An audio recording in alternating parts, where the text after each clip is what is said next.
"I want him gone," Eugene told the Juju man, his eyes burning with malice. "I want Steve to disappear from this world, and I want it to look like a natural death, so no one will suspect anything." The Juju man studied Eugene's face and saw the pure evil that had consumed him. Without asking questions about right or wrong, he prepared a charm so powerful and so sinister that even the spirits would shudder at its mention. This wasn't just poison. This was concentrated death itself, wrapped in dark magic and designed to leave no trace. "One drop in his drink," the Juju man whispered, "and your nephew will be history. My people, this is exactly the length some of those you share the same blood with can go to ensure that you are cleaned out from the surface of the earth." Yes, I know. You will say God forbid, but then our ancestors always say that it is the rat in the house that told the rat in the bush that there is fish in the kitchen. In this story, Eugene is not just a rat, but a wolf in sheep's clothing. My friends, pay close attention and do not skip a minute in this shocking true life story. This is not just another folktale, my friends. This is a true story from the heart of Nigeria that will challenge everything you think you know about justice, innocence, and the supernatural world that exists beyond our understanding. The events I'm about to share with you are so incredible, so mind-bending, that you'll question the very fabric of reality itself. But before we dive into this unbelievable journey of Grace's transformation, smash that like button if you're ready for a tale that will give you chills and restore your faith in divine justice. Trust me, you're going to need it. Grace was 32 years old when her world changed forever. She had everything a woman could dream of: a loving husband, a beautiful home in the bustling city of Lagos, and a future that sparkled with endless possibilities. Her husband Steve wasn't just any ordinary man. He was a successful businessman whose ventures had made him one of the most respected figures in their community. Their love story was the kind that made other couples envious. Steve would surprise Grace with weekend getaways to the most beautiful resorts, and she would prepare his favorite meals with the kind of care that only true love can inspire. They had been married for just 8 months, and every day felt like a celebration of their union.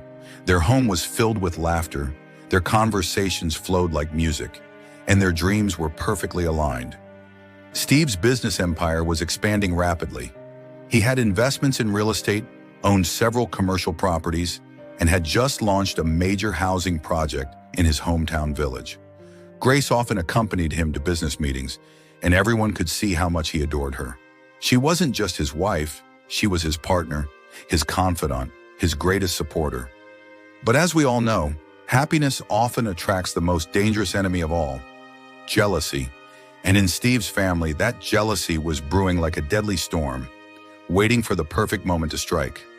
What Grace didn't know was that someone very close to Steve had been watching their success with burning resentment, plotting something so evil that it would test the very limits of her faith and survival. Little did she know that her perfect world was about to crumble in the most devastating way possible.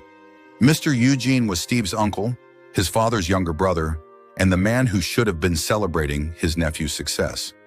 Instead, he spent sleepless nights consumed by a bitterness so deep it had poisoned his very soul. While Steve was building an empire, Eugene's own sons were destroying their lives with gambling, drinking, and chasing women who would take their money and disappear. Every family gathering became torture for Eugene. He would watch Steve and Grace's happiness, listen to stories of Steve's latest business triumph, and feel his hatred grow stronger with each passing day. "Why should he have everything while my sons have nothing?" Eugene would mutter to himself in the darkness of his room. "It's not fair. It's just not fair." The breaking point came during Steve's birthday celebration.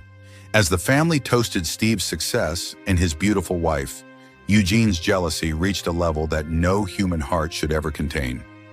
That night, he made a decision that would change multiple lives forever.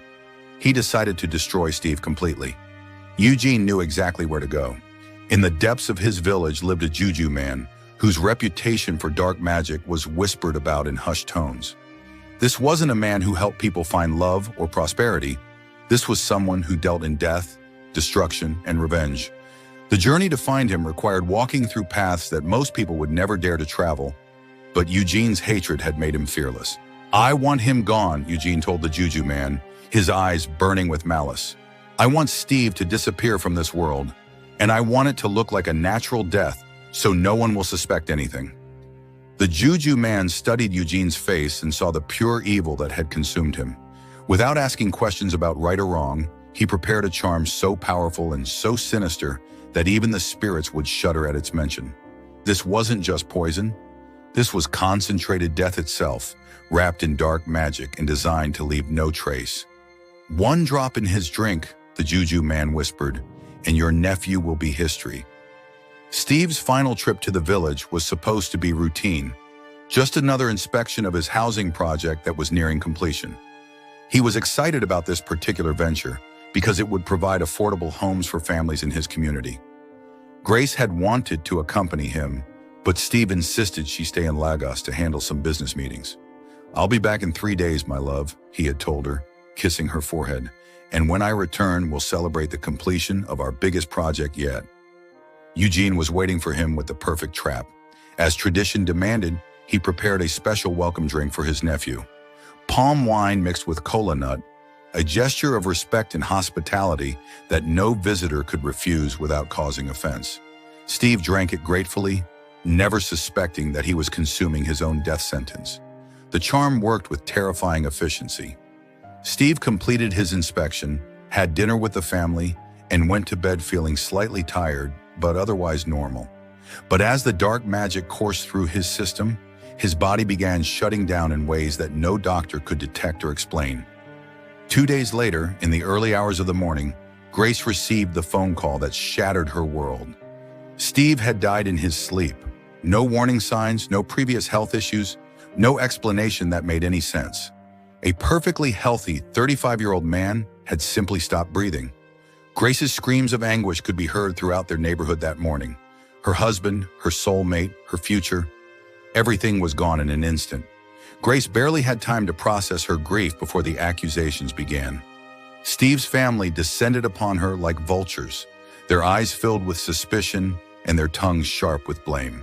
In their minds, there was only one logical explanation for Steve's sudden death. His wife must have killed him. "She's too young and beautiful to be trusted," whispered Steve's aunts. "She probably poisoned him to inherit his wealth," declared his cousins. The rumors spread through the village like wildfire, each retelling adding more sinister details to Grace's supposed crime. But this wasn't just gossip. This was a formal accusation that demanded justice according to ancient traditions. In their culture, when someone died under mysterious circumstances and their spouse was suspected, there was only one way to determine the truth. The accused would face the ultimate test of innocence, a trial so terrifying that only the truly innocent would dare to accept it. Grace found herself standing before the village elders, tears streaming down her face as they explained her fate. "According to our ancestors' wisdom," the eldest spoke with grave authority, "you must sleep in the cemetery for 40 consecutive nights. If you are guilty of your husband's death, the spirits of the dead will claim you before the 40 nights are complete. If you are innocent, you will survive to see the dawn of the 41st day." The cemetery they spoke of wasn't just any burial ground. It was the ancient resting place where generations of their ancestors lay buried. It was a place where even the bravest men refused to venture after sunset, where strange sounds echoed through the night, and where the boundary between the living and the dead was said to be thinnest. Grace looked around at the faces surrounding her. Steve's family members, who had once welcomed her with open arms, now stared at her with cold suspicion. She had two choices: refuse the trial and be forever branded as a murderer, or accept the challenge and risk losing her life in the most terrifying way imaginable. But Grace knew something that her accusers didn't. She was completely innocent. Her love for Steve had been pure and true, and if the spirits could truly see into human hearts, then they would know she had never wished harm upon her beloved husband. With a courage that surprised even herself, Grace looked directly into the eyes of the village elders and spoke words that would change her destiny forever. "I accept the trial. I will sleep with the dead for 40 nights." The first night in the cemetery was the longest of Grace's life. As darkness fell over the village, she found herself alone among hundreds of graves, with nothing but a thin mat and the clothes on her back. The silence was deafening, broken only by the occasional hoot of an owl or the rustling of leaves in the wind that seemed to whisper secrets from another world. Grace had chosen a spot near an old mango tree, far enough from the village to satisfy the elders, but close enough to see the distant lights of home. She lay down on her mat, clutching the small Bible that Steve had given her on their wedding day, and prayed with an intensity she had never experienced before. The sounds began around midnight on the third night, footsteps that seemed to come from beneath the earth itself, voices that spoke in languages she couldn't understand, and shadows that moved independently of any earthly object. Grace's heart pounded so hard she was certain it would burst, but she refused to run. Running would mean admitting guilt she didn't possess. But it was on the seventh night that everything changed. Grace had finally managed to fall into a light sleep when she felt a gentle presence beside her. She opened her eyes to see an elderly man sitting near her mat, his appearance both solid and translucent at the same time. Instead of fear, Grace felt an overwhelming sense of peace wash over her. "Do not be afraid, my child," the spirit spoke with a voice like distant thunder. "I have been watching you, and I see the purity of your heart. You are innocent of the crime they accuse you of, and your suffering here has not gone unnoticed by those of us who have crossed over." The spirit introduced himself as Chief Adebayo, a wealthy man who had died 50 years earlier. "During my time on earth, I accumulated vast riches, gold, diamonds, properties, and treasures beyond counting. But when death called me, I realized I had spent so much time gathering wealth that I had forgotten to enjoy it or use it to help others.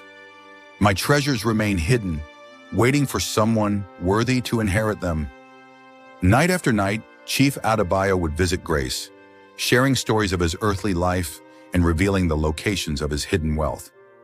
"I have consulted with the ancestors," he explained, "and we have all agreed that you deserve to inherit what I could not use. Your innocent heart, your courage in the face of injustice, and your faithfulness to your late husband have proven your worthiness." But the chief wasn't the only spirit who visited Grace. Other deceased souls began appearing, each one sharing their own stories and offering their own gifts. A woman who had been a successful trader revealed the location of her buried gold. A farmer showed her where he had hidden bags of precious stones. An old businessman explained how to access bank accounts that had been forgotten by the living world. By the 20th night, Grace had received more information about hidden wealth than she could process. But more importantly, she had received something even more valuable: the knowledge that justice truly existed beyond the physical world. Dawn broke on the 41st day with a golden light that seemed to celebrate Grace's survival. She had done the impossible. She had spent 40 nights among the dead and emerged alive, proving her innocence beyond any doubt. As she rolled up her mat and prepared to return to the village, Grace felt a transformation within herself that went far beyond physical survival. The walk back to the village felt like a victory march. Word had already spread that Grace had survived the trial, and crowds of people lined the paths to witness her return. Some stared in amazement, others whispered prayers of protection, and many fell to their knees as she passed, recognizing that they were in the presence of someone who had been touched by the supernatural world. But it was the faces of Steve's family members that told the real story. The same people who had accused her with such confidence now looked at her with shame, fear, and disbelief. They had been certain that Grace would not survive even the first week, let alone complete the full 40 nights. Her survival meant only one thing: she was completely innocent, and they had been wrong about everything. Eugene stood at the back of the crowd, his face pale with shock and something else, the beginning of a fear that would soon consume him entirely. He had expected Grace to die in that cemetery, taking with her any possibility that the truth about Steve's death would ever be revealed. Instead, she stood before them, more radiant and powerful than ever before. Grace addressed the village with a dignity that silenced every whisper and commanded every eye. "I have completed the trial, and the ancestors have declared my innocence. I call upon all of you to remember this day and to think carefully before you ever falsely accuse someone again. The dead see everything, and justice will always prevail." Grace had barely been home for 3 days when the miracles began. The first sign came in the form of a luxury car delivered to her doorstep by a man who claimed he had been instructed in a dream to give it to her. When Grace protested that she couldn't accept such an expensive gift from a stranger, the man simply smiled and said, "I was told you would say that, but I was also told that refusing this gift would bring bad luck to my entire family." Within the first week, the gifts multiplied beyond belief. A wealthy businessman from Abuja arrived with the keys to a mansion, explaining that he had been compelled by recurring dreams to transfer the property to Grace immediately. A woman from Port Harcourt brought briefcases filled with foreign currency, dollars, pounds, and euros, claiming that her late father had appeared to her in a vision instructing her to deliver the money to the woman who survived the cemetery trial. The village watched in absolute amazement as Grace's modest home became a gathering point for the most incredible deliveries imaginable. Real estate agents arrived with deeds to properties she had never seen. Bank officials came with statements showing accounts that had been mysteriously opened in her name and filled with substantial amounts. Jewelry stores sent their finest pieces, and car dealerships competed to offer her their most expensive vehicles. But it wasn't just material wealth that flowed to Grace. Business opportunities appeared from nowhere. People begging her to become a partner in their ventures, investors offering to fund any project she might consider, and companies requesting her endorsement for products she had never used. It was as if the entire economic universe had conspired to make her wealthy beyond imagination. Within 6 months, Grace had become not just the wealthiest woman in her town, but one of the richest people in the entire state. Her transformation was so dramatic and so rapid that economists from universities came to study her case, trying to understand how someone could accumulate such vast wealth in such a short time through seemingly supernatural means. The ancestors had kept their promise, and Grace's innocence had been rewarded in ways that defied all earthly logic. As Grace's wealth multiplied, something else began to unfold: the complete destruction of the man who had orchestrated Steve's murder. Eugene's health began failing in ways that baffled every doctor who examined him. First came the cancer that spread through his body with impossible speed. Then diabetes struck with such severity that his blood sugar levels remained dangerously high despite every medical intervention. But the worst was yet to come. Paralysis crept through Eugene's limbs, starting with his hands and gradually claiming his entire body. Within months, the man who had once walked with arrogant confidence was confined to a bed, unable to move anything except his eyes. Yet his mind remained sharp enough to experience every moment of his suffering with perfect clarity. The nightmares began immediately after Grace's return from the cemetery. Every time Eugene closed his eyes, he was transported to a courtroom where Steve sat as the judge, surrounded by all the spirits that Grace had encountered during her 40 nights among the dead.